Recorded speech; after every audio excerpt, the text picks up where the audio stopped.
Okay, final lecture, chapter 21, energy flow in food webs. This will probably wind up being 3 sections. We'll see how we get through this. Oh, yeah, there's one more thing I wanted to add. Okay, I'll stop and add that. Key concepts. Trophic levels describe the feeding positions of groups of organisms in ecosystems. The amount of energy transferred from one trophic level to the next depends on food quality and the consumer abundance and physiology.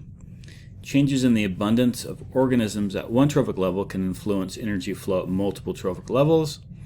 And food webs are conceptual models of trophic interactions of organisms in an ecosystem.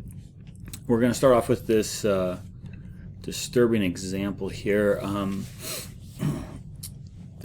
which is, we consider the Arctic to be one of the most remote and pristine places on Earth.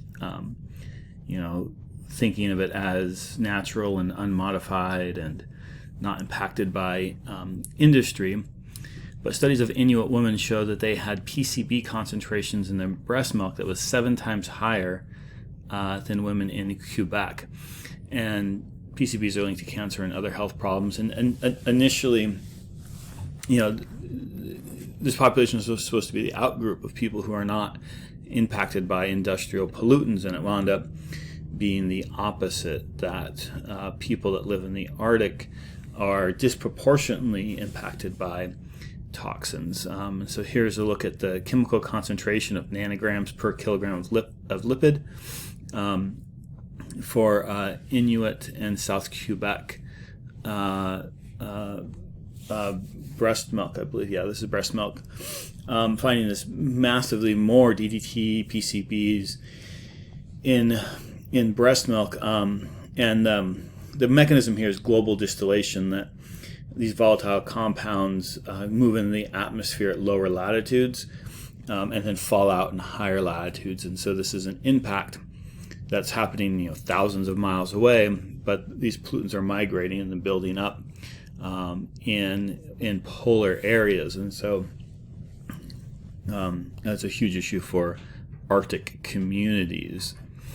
And they were able to tie this into diet as well, that PCBs are one type of industrial chemicals called persistent organic pollutants because they remain in the environment for a long time. And Inuits that are subsistence hunters are not getting these POPs via the industrial agricultural system. They're getting it from their traditional subsistence diet. And this is one source of that are marine mammals. And so as we think about bioaccumulation and biomagnification, particularly in fats, the higher you are on the trophic level, the higher the concentration of these persistent organic pollutants are. It magnifies through the trophic levels. And so when you're eating a higher trophic level organism, they're going to have a higher concentration of that pollutant within them. And they kind of further tease this apart by looking at, that's the next slide, sorry. It's kind of funny. Well, if that. So these POPs were produced at lower latitudes, and then again through atmospheric exchange. You can think about the atmospheric circulation. These compounds carry all the way through the atmosphere to the poles, where they condense into liquid and fall from the atmosphere. So these POPs are building up in the Arctic, even though they're not being generated there, they're not being used there, they're not being produced there. But nonetheless, these in Arctic areas, we're getting an increase of these POPs. And they were able to tease us apart a bit about the diet, where communities that consume mostly marine mammals had higher levels of POPs compared to communities that ate, in this case, herbivores like caribous. I'm going to pause real quick and jump over to something. And so I just want to put this in a little bit of context. So we're looking at a disproportionate impact on people who didn't generate these pollutants or use these toxins, that due to no fault of their own, they're having a large disproportionate impact on their way of life. And so we can think about that under environmental justice and environmental equity. I'd also like to think about it under a different framework, which is eco-colonization. And so eco-colonization is the process by which indigenous people collaterally suffer the effects of the seizure or destruction of their natural resources by an outside political force. What that's saying is when we talk about you talk about colonization, and like you can think about the reserve or reservation systems, but additionally via ecological degradation, that's a form of eco-colonization. And so in this example of Inuit subsistence hunters, if their food source that they've been harvesting for thousands of years is now toxic due to the actions of an outside political force, i.e. the global use of POPs, that's a form of eco-colonization. If it's now deemed that consuming these marine mammals is no longer safe and poses a human health risk, and the alternative would be some sort of subsidized or processed industrial foods, canned things, whatever, that's a form of eco-colonization where their inherent rights and livelihood and way of life are impacted by an external political force, in this case the global distribution of pollution. Something else I wanted to say about that. That's been in Washington. We have a couple examples. One is very local, which is the fecal coliform pollution out of the Nooksack River impacting lummy shellfish beds for harvesting. That's a form of extraterritorial pollution, meaning outside of the reservation boundaries. Fecal coliform washing down the Nooksack River and making the shellfish unsafe to eat.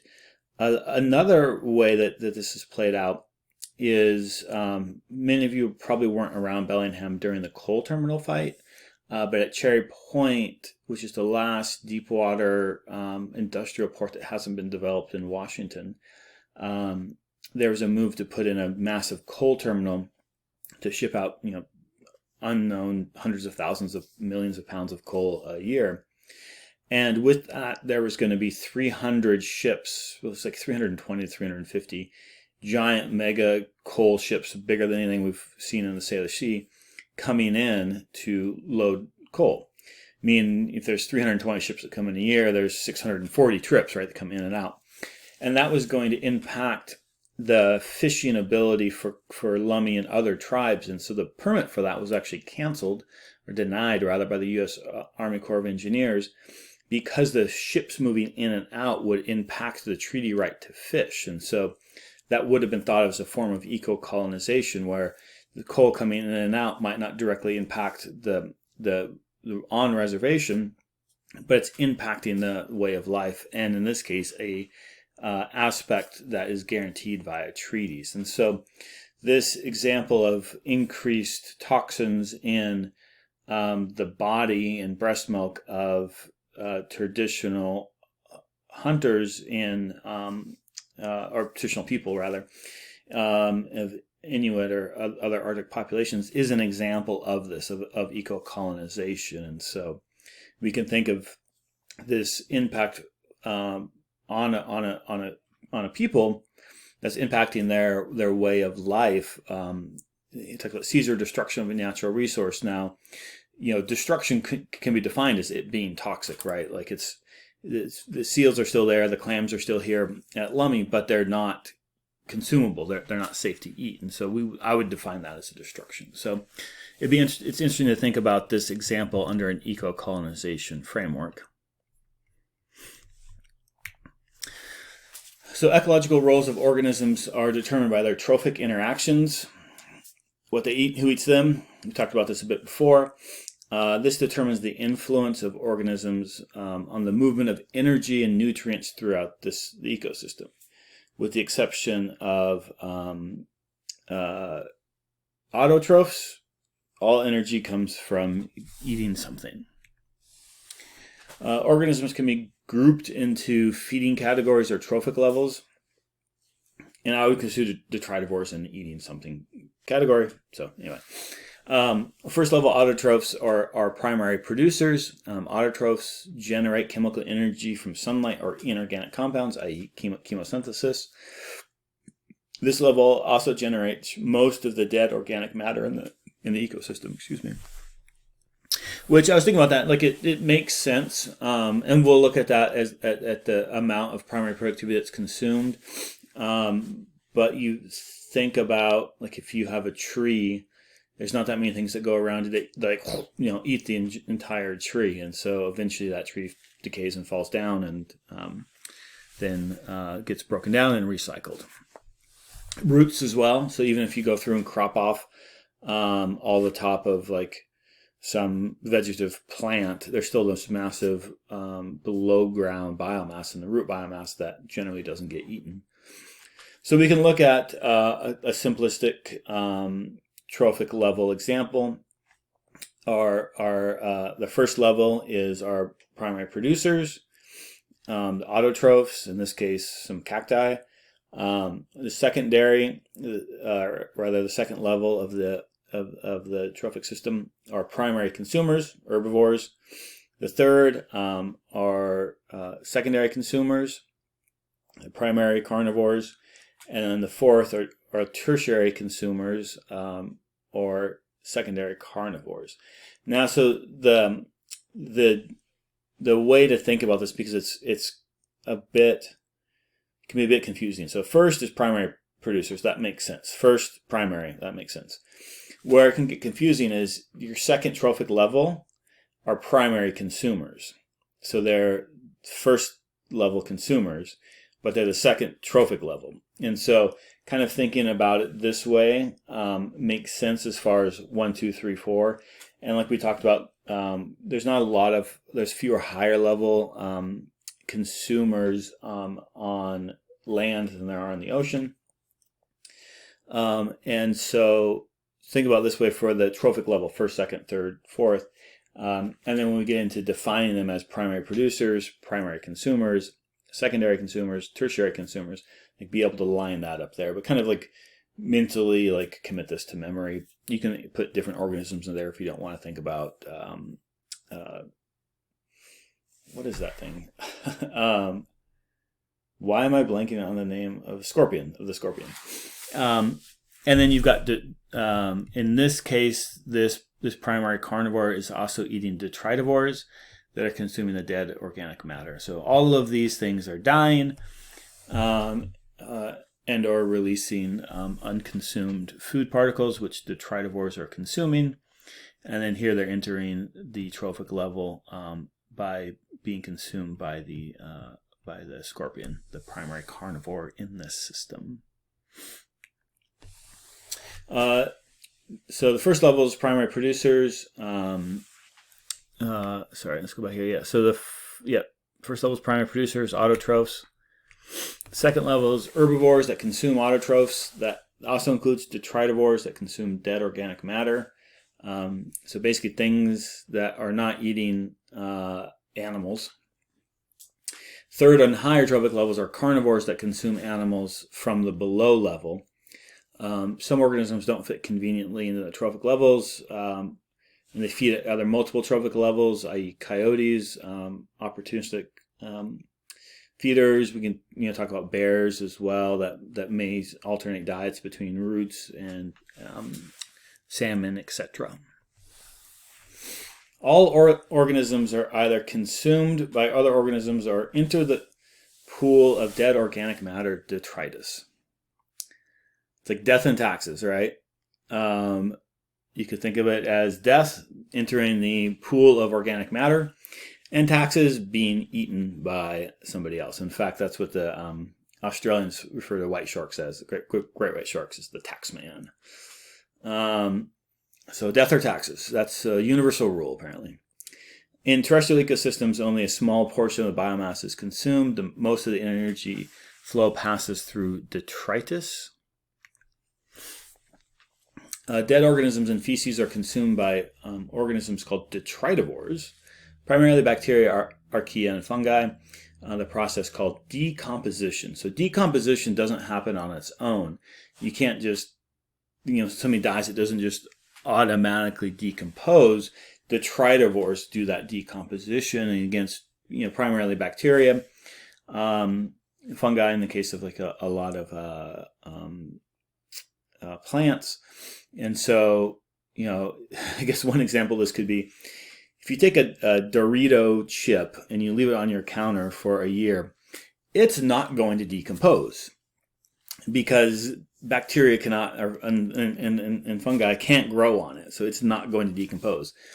Now, if you take out a piece of bread, for example, and leave it on your counter for a year, it will decompose. So just being, out in the open and dead is not sufficient for decomposition. Detritus is considered part of the first trophic level, and detritivores are considered part of the second trophic level. So detritus is in that same kind of group as autotrophs, and then things that consume them are the second level. So they would be considered the same as primary consumers here. So our detritivores are secondary, or the second level, the trophic level, the first autotrophs and dead stuff, which kind of makes sense. So, this worm could be eating a dead fox, or it could be eating a dead cactus. Like, that doesn't really matter. It's all just sort of dead stuff. And it's consuming the dead stuff. So it's a detritivore, and it would be a second trophic level.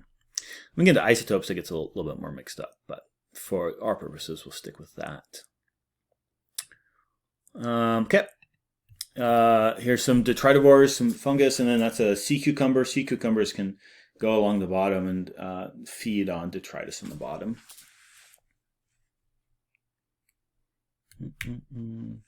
Much of the detritus in streams and estuaries is derived from terrestrial organic matter. So this is important that typically, we'll talk about following the energy or the river continuum hypothesis, that your upper streams, your headwaters, are primarily the energy comes from oh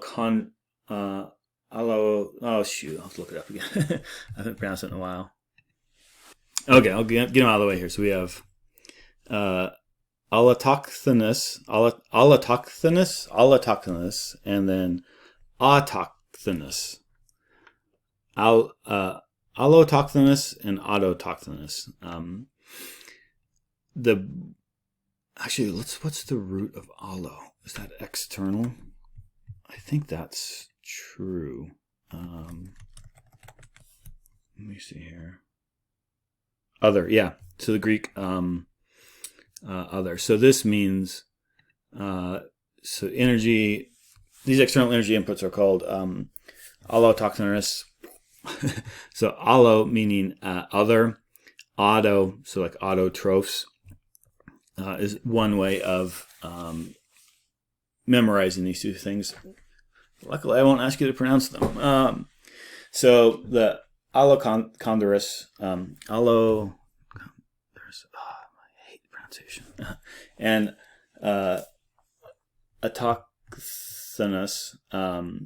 autotoxinous, refers to the source of the energy. And so what's important here is to put this into the river continuum process, where headwaters are getting primarily most of their energy is coming from leaf litter, detritus, etc. Very little of that is coming from primary productivity happening within the stream. Lower level streams, you have more generation of primary productivity and of autotrophs entering energy into the system from within the river versus the importance of leaf litter, etc. Particularly think about that in relationship to the phosphorus from last chapter about like which one is going to be more impacted by things like industrial pollutants and phosphorus, and how that's going to relate to the changes in primary productivity in those systems. So there's an example next here that talks about it. So allochondrous input is very important in stream ecosystems.